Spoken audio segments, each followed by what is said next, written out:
Добър вечер, уважаеми зрители. Излизат двата отбора на терена. Фаул, центриране, удари.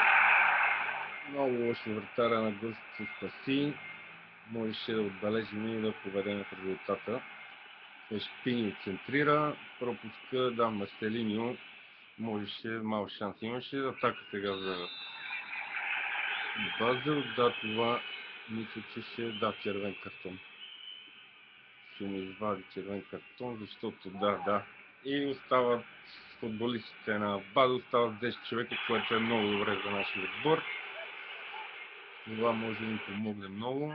Атака сега за Базел. Добре, за пас удар. Браво, Стоянов изважда много добро положение. Пасен удар вече можеше да влезе. Добре се справи нашия вратар. Корнер за Базел. Атака сега за Лудогорец. Пас с наказателно поле, връщане на Мишо Александров. Проигра това удар и... Не е корнер.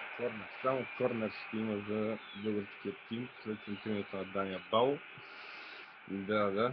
Атака за Лудогорец. Така, финт на Марселиньо. Удар. И не, пак отново вратаря на госта спасява. Днес много върви на това момче. Но дано ни провърви на нас така сега на Лудогорец отляво.